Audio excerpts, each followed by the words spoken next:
Abakobwa b'abasore n'abahungu musenge mwambara imbaraga z'Imana nurangiza iriya gondera ndayibarangira niba muza muyisoma mukayego iyo yavuye ati iriya niyo narahaye ubwoko bwanje bwitwa Abisiraheli ati bene wanyu ati namwe rero ugende uje ku isoko ngo twebwe baba muri Kristo Yesu ndateka tuzacirwaho kuko itegeko ry'umwuka w'ubugingo wo muri Kristo wamaze kutubatura mu itegeko ry'icyaha n'urupfu ubwo amategeko yari yarananiwe kubw'integeke zacu mu mwuka wa kamere Imana yabishoresheje umwana wayo ikinege ariko intambara yanezeye yatumye abazungu batinya abanyamurenge niyo ngiye kubabwira nanjye narabonaga uriya muhanda wa Mikenke uturuka kwa Murenge nde uje imbere aje kubarabara aje kureba ko abendera agatora Nyabuhuga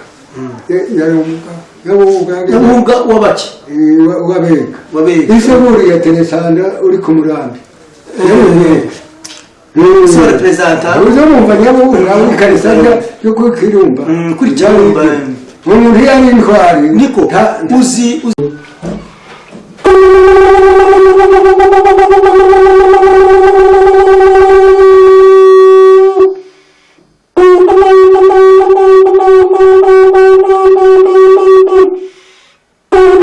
Karojo yishinta niyo wisintare mbe Karojo yari umwami yari cyane irundu igakere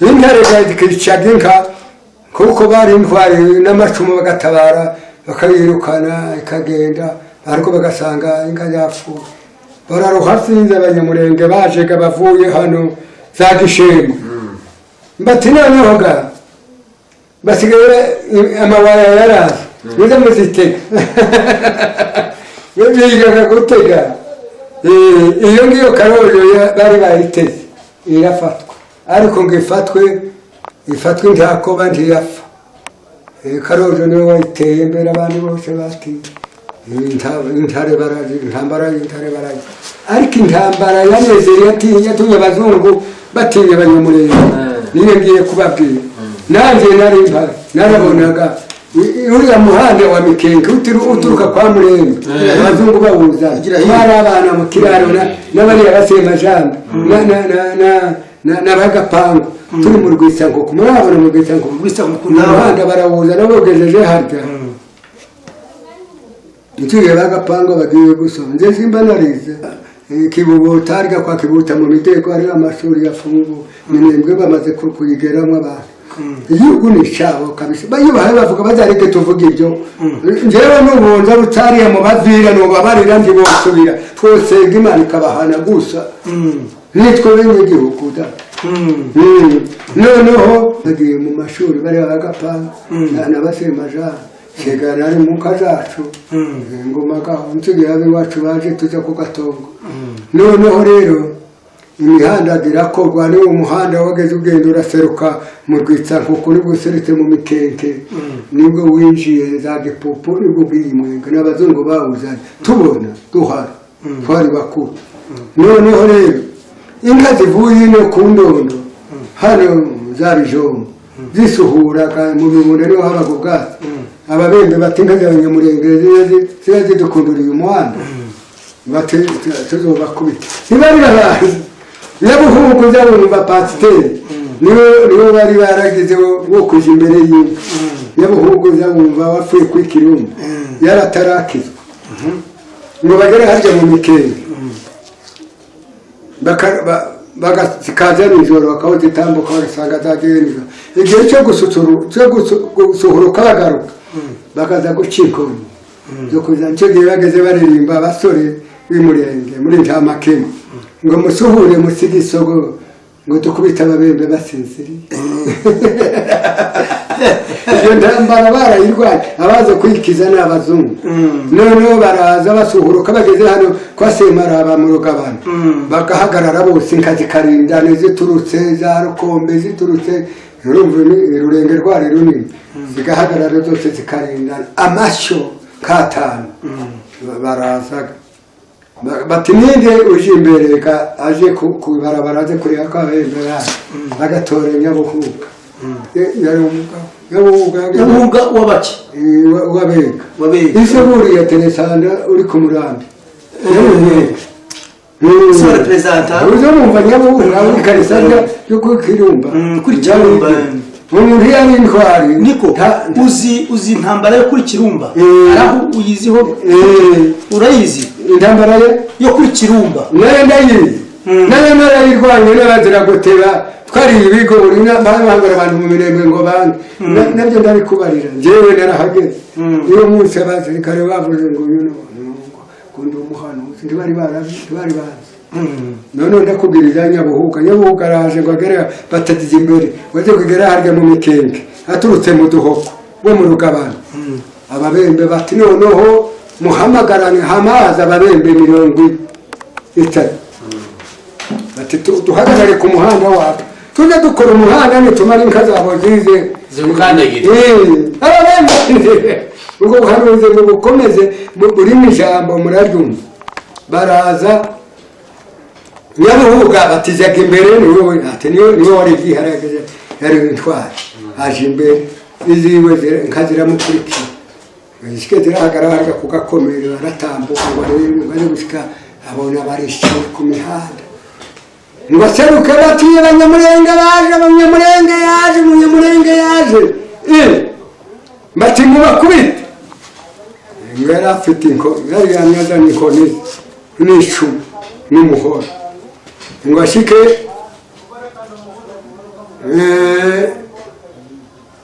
nabo bakagira amacumu umubembe yamukubita icumu yakubitaga ikibatiri ngo arikubita araritema ubundi ngo yongera kubita indi araritema ubundi basubira irindi araritema aca amacumu 6 mu kimba kimwe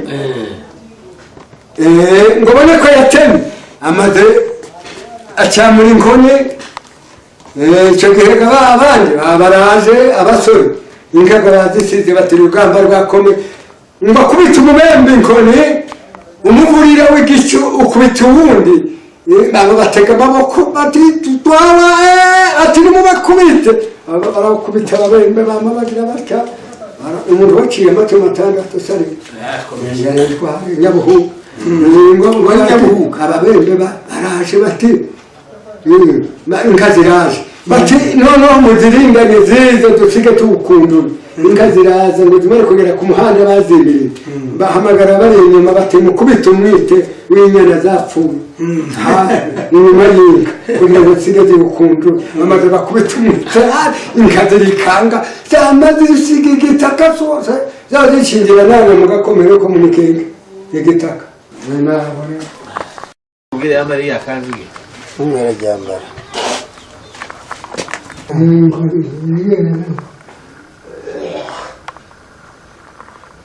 kurafima takibazo kumwezi masunzu kumutwara tukara nukumva ute hariya kasiko yamutatse ukabikora neza tubona akazaduha ifoto yose asubiza akazaduha ifoto yose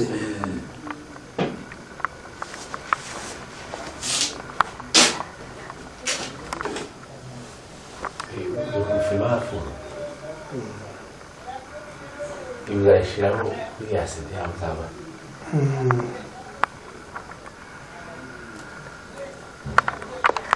banagiye gusekera sagashasha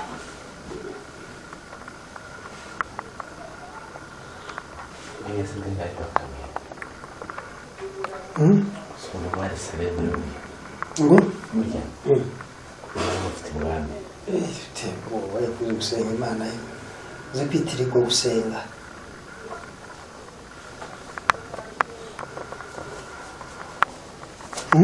baratanga amaturo niko nukweza kuvuga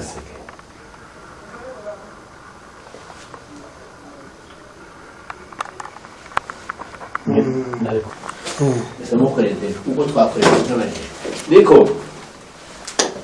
niko soko muri Bibiliya igitabo ukunda ni ikihe cyangwa ijambo ry'Imana riza rigufasha nirihe riza rimfasha ry'ubutumwa ni mu gitabo cy'Abaroma igice cya mbere ku murongo w'8 igice cya mbere ku murongo w'umunani mu Baroma havuga gute?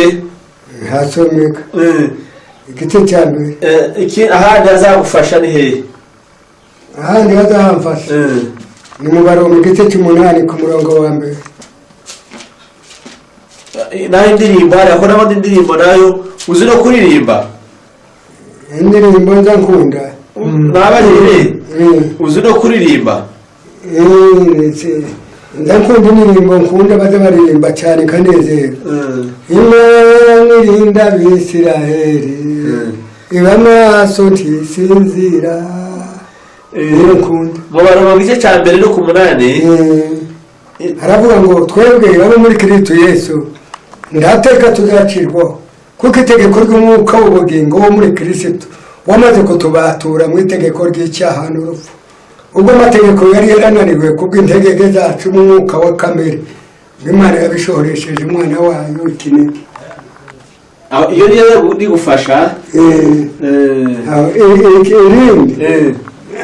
irindi nkunda rizabifasha. Dawudi yaravuze Yeremiya yarahanuye ngo umutima uruta ibintu byose gushukwashukwa. Dawudi nawe aravuga ngo Mana undemere umutima mushya ngo kuko wambikije ijambo ryawe mu mutima wanjye kugira ngo ntazagucumuraho.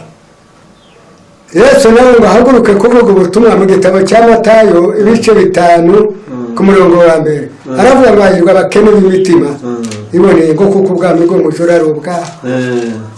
abakene uvuga ni abahe? abakene b'imitima. abakene mu mitima ngo ubwami bwo mu ijuru ni ubwabo. abantu bakeneye ijambo ry'Imana. iyi nkoni rero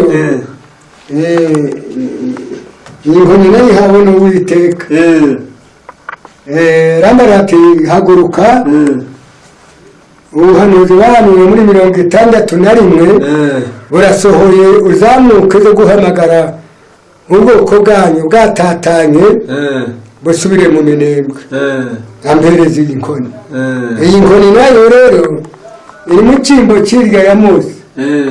Amosi rero yarahaye agenda Imana iramuhamagara hariya mu Giputa kwa Farawo ati genda ubwire ubwoko bwanjye butahe. Amosi ati njyewe ni umugabo kuza guhangara Farawo ngo narekure ubwoko. ati sinemeye niba ari Imana ihaye imbarira. ati mbikimenyetso. Uwiteka arambwira ati icyo nikufite ati ni inkoni ngiyi aho ati yikubite hasi. ayikubita hasi ihinduka inzoka. ati ifata umurizo ngo ifata umurizo ihinduka inkoni. ataho icyo gikimenye tugendaga ndagutumye ubwire Farawo ariko ubwoko bwanje nubishe gutaka kwa naho rero kariya kantu mpaye mbona kamanitse hariya igondera niba rushaka ni vuta reka yizane yizane turebe ngiyi ukayivuza nivuze ngiyi iza yirukana abadayimoni niyo izicecekesha n'abagiye kurwana indwara baka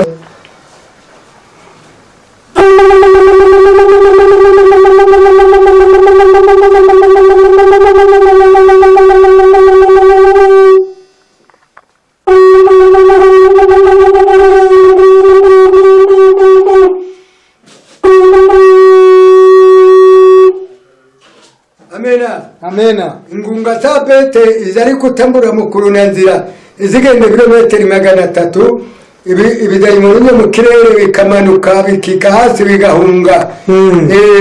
Umukristo akabona uburyo bw'isanzura. Yino ntwaro nawe na Yesu nkiri mutoya. Kandi hari abadayimoni na hari abarozi. Ibi havugiye babonye akaga bazabahunga imbaraga zigashira. Iyi ni intwaro niyo gondera Imana yari yarahaye Abisiraheli niyo yaduhaye. Nicyo gituma nazi yavuga ati turi ubwoko bwa Aburahamu. amen. No amen.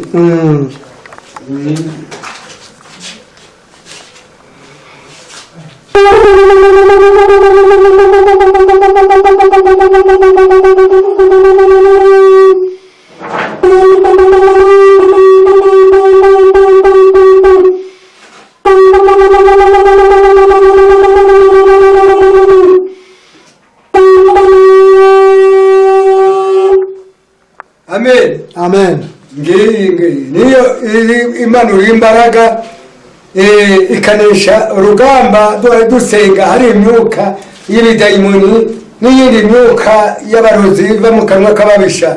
iyi niyo twahawe nkiri umusore, twageze dusoma bibiliya ikatubwira igondera tukayiyoberwa. bukeye tugeze muri 71, muri 70 gusa Imana iravuga ati muhamagara abayumbe, abakobwa b'abasore n'abahungu, musenge mwambara imbaraga z'Imana. nurangiza iriya gondera ndayibarangira, niba muza muyisoma mukareba iyo yavuye. ati iriya niyo narahaye ubwoko bwanje bwitwa Abisiraheli. ati bene wanyu, ati namwe rero ugende uje ku isoko, nusanga babaza inka bakuye amahembe, ihembe uzokomeza umuriro uritwike, urikubite hasi rivemo umunyu, urizane uribike ryume, nirimara kuma uzaribaza. numara kuribaza muzaritobore, nimumara gupfundike mu mugozi. niyo gondera niyo ntwaro mbahaye urubyiruko. sigaye nari umusore, niyo yiga. amen amen niyo yiga rero. ntezivugwa atari umuntu, atari Uwiteka kuyivugiza. ntibibaho iyo mugeze no mu masanganzira cyangwa ahantu hari urugamba cyangwa ahantu hateye ubwoba mushaka kwinjira hagacikana, izibara muri mubanze muvuze igondera.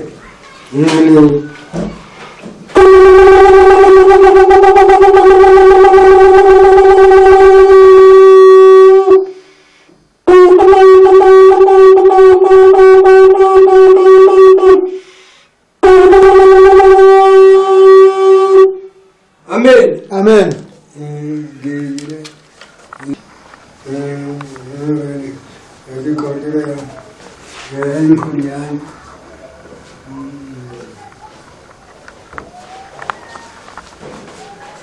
nambura igofera.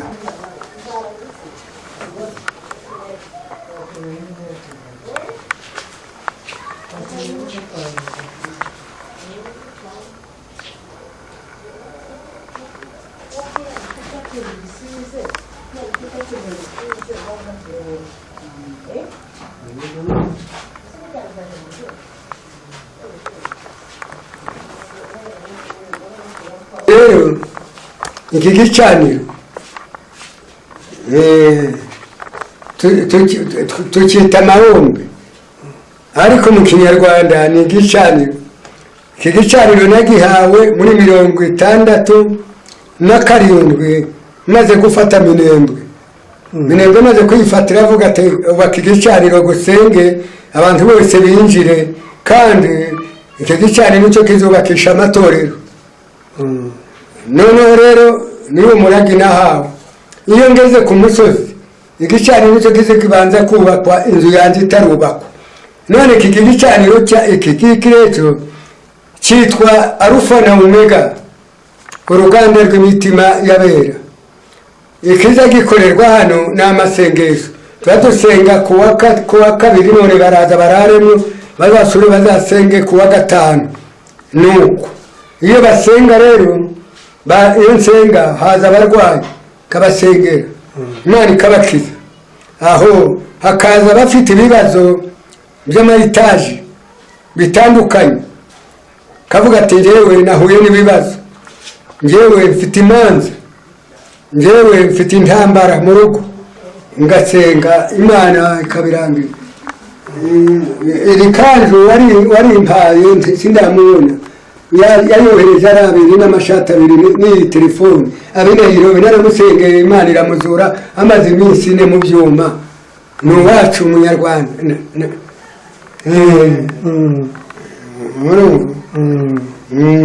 ni byiza.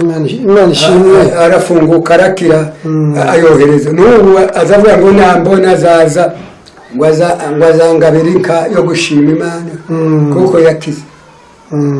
niyo mirimo yaho ngaho. iki gicaniro kikasengera amahoro, kugira ngo igihugu cyacu kigire amahoro. iki gicaniro kigasengera ngo intambara ziriho mu bihugu byadikanyije n'igihugu cyacu ziceceke. imana ikagicecekesha aho iki gicaniro kigasengera abadamu bari mu gutandukana n'abagabo batarakoranye amasezerano, kiza kibahamagaza bakaza, umugabo n'umugore gasubira imana ikabahuza bagasubira bakabana bakubaka urugo. Ikiganiro icyo kiza gikora. Okay.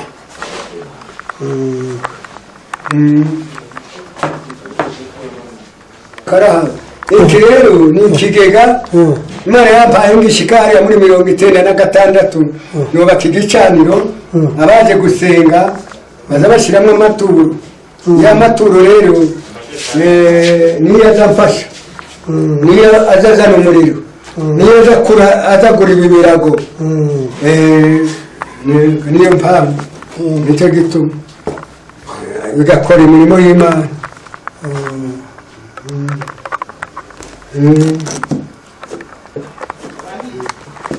Rero umugaragu wawe kuri aya matariki y'ukwezi k'8 aza kuzaniye amaturo, umushimire kandi mugasani muzamurira mu buturo bw'ijuru iryitwa muri Yohana atazagera bakengezi n'abajura n'abanyazi.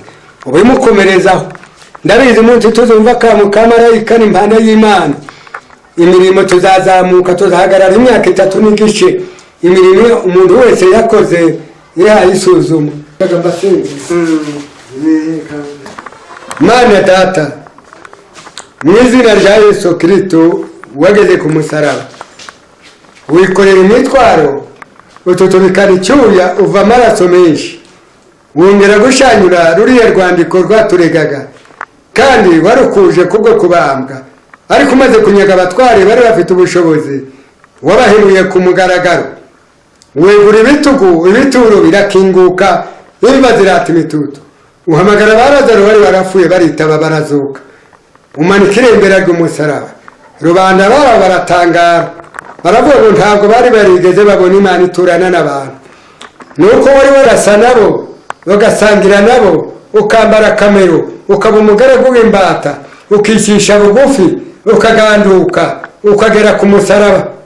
Ati kandi nugera ku musaraba uzanesha, kandi amavi yose azagupfukamira. Urabyemera Yesu? Nonega aba bagaragu bawe baraha, uyu murimo ukomeze, ntihagagire n'ikintu na kimwe kizazimira cy'umuryango w'Aburahamu ari wo Banyamurenge. Niwo wampamagaye nkiri muto, nonega ngaba bagiye gutaha, ubagasanire kandi uyu murimo wunganire, kandi ubatera inkunga, ubahe ikigega gihagije abantu bose bazakitabire kandi bacyumve, kugira ngo ibintu byose byandike bishike ku rutonde. Uri mwiza Yesu, kandi uri Imana ikomeye, uri Imana ya Aburahamu, uri Imana ya Daniyeli, uri Imana ya Eliya, uri Imana ya Isaka. Ngaroga mbasabiye umugisha kandi bagiye kugenda, mbahaye amahoro cyane nabo kubw'izina rya Yesu Kristo umwami wacu. Amen. Amen.